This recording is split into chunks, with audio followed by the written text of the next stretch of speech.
Tippy time, my damies, Topcat here, and welcome back to the channel.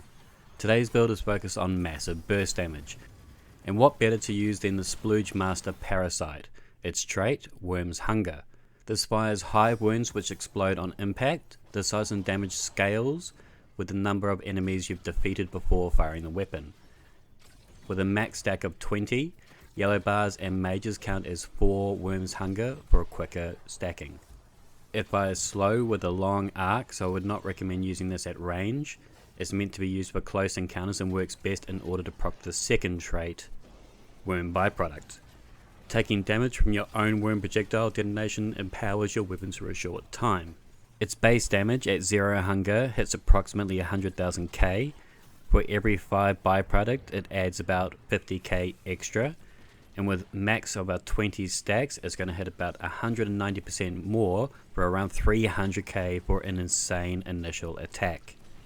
This is absolutely crazy burst damage, doing more than most standard supers. It will however not suit longer damage phases. Things like Oryx, Linears are still going to be superior option for this, as damage over time will tend to dip during longer damage phases, as a lot of the initial damage is done with the first shot. So to help speed up the reload, I'm running the exotic Rain of Fire. Its perk, Soaring Fusilier. Air dodge reloads all of your weapons, improves airborne effectiveness of fusions and linear fusions. Final blows with these weapons make you radiant. We are primarily using this for quick reloads for the single round Splooge monster, but I'm also going to be rocking a fusion rifle in my kinetic / stasis slot. We've got one of every archetype now, and with heaps of variety for damage options. Perks like Chill Clip, Vorpal Weapon and Bait and Switch are all great. To make the boots work here, we're obviously going to have to run Icarus Dash.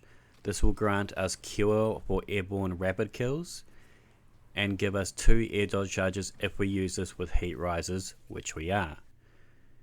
Heat Rises gives us better aerial combat efficiency. We consume our grenade to float to the heavens. Final blows whilst airborne extend this duration and feed us melee energy. I'm using the healing grenade as it's not only good for healing our team, but we're often hurting ourselves with the parasite, so it's handy to have some of those back pocket heals. We're going to slap on the Weaken Clear mod for some sweet 15% debuff, making the fattest of all targets fall over. This GL actually does have a surprising amount of range, you just need a little bit of practice in order to get it right. I'm using elemental armaments to make solar wells, and whilst the parasite will create these, I've been using this with weapons like the Callus mini tool in the energy slot. It chews through minis, miners and mages to fart out those wells consistently and continuously.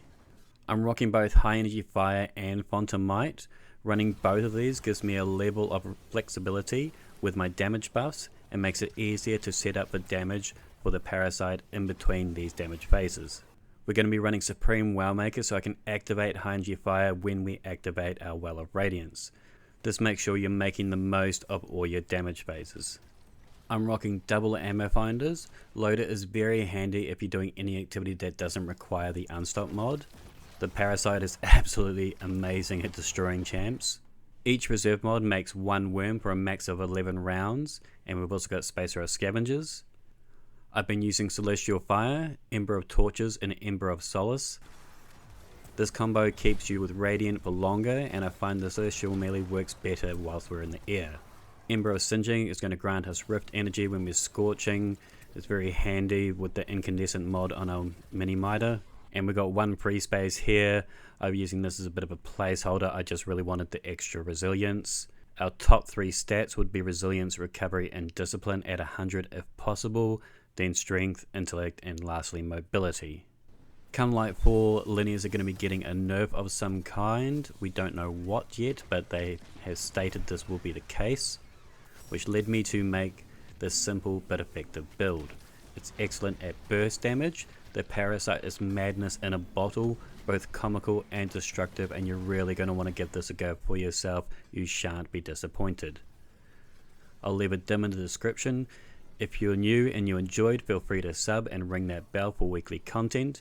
If you've got any questions or suggestions, please leave a comment down below. And as always, tippy time my damies, what a tie.